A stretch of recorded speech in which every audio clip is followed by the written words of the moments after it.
Rise and shine, mga ka-RSP! 5 days, 5 araw na lang at Christmas na! Merry Christmas, mga ka-RSP! Kaya ito na muna ang araw-araw namang inaabang ang mga gabay, patubay palalaan prediksyon ni Master Hans Kua ngayong Friday, December 20, 2024. Simulan natin sa mga pinanganak ng Year of the Rat. Maganda ang daloy ng pera, but your relationship with your family is strained dahil dito. Akala kasi nila ay pinagmagramutan mo sila.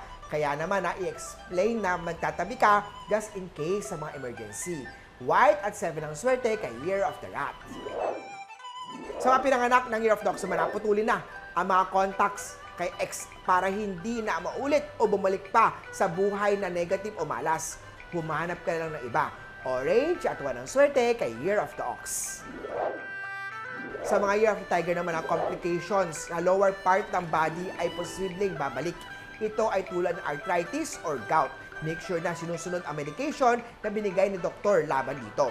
Brown at 4 ang swerte kay Year of the Tiger. Punta naman tayo kay Year of the Rabbit. Be vigilant sa mga gagawing deals, lalo na sa panahon ng Kapaskuhan.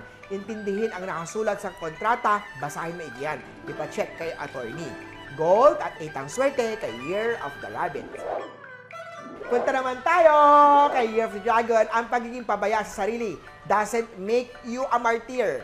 Ill health will only give problem to your family. Kaya naman laging mag-ingat sa kalusugan at eat healthy. Silver at 3 ang swerte kay Year of the Dragon.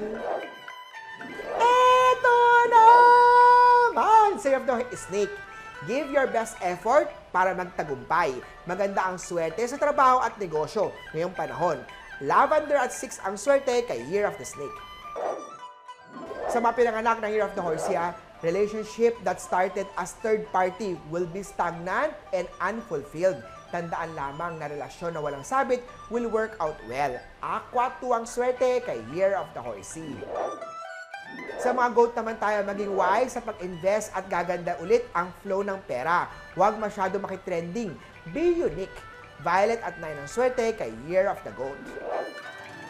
Sa mga bagong lipat naman ng trabaho na isinilang ng mga Year of the Monkey, expect some problem sa trabaho sa work. Dahil bago ka sa work, mangangapa at aakalain na walang gustong tumulong sa'yo. Ask for help and it will be given to you. Magenta at 5 ang swerte kay Year of the Monkey. Para naman sa babaeng mahilig mag-heels sa mga Year of the Rooster, mag-ingat lalo at ito'y pabonggahan ng pananamit, lalo na paparating ng Pasko. Mag-ingat lang sa mga injuries, lalo na sa lower part ng katawan. 10 at pitch ang swerte kay Year of the Rooster. Eto naman! Say of the Doggy, ang negosyong nauwi sa walang plano ay magsasaksid dahil maraming bibili para ipangregalo sa friends at family. Blue at 14 ang swerte sa Year of the Doggy. At syempre sa mga Year of the Piggy na mag-ingat sa mga intriga regarding sa relasyon. Sa mga naghahanap naman, huwag ipakita na you're on the rebound at baka mag-take advantage sa'yo. Green at 12 ang swerte kay Year of the Piggy. Muli po ito po yung mga gabay, patnubay palalaan, prediction lamang ni Master Hans Kua. Nasa inyong mga kamay na kasalalay ang inyong tagumpay. Kaya always be positive at i-claim ang mga swerte, mga ka-RSP.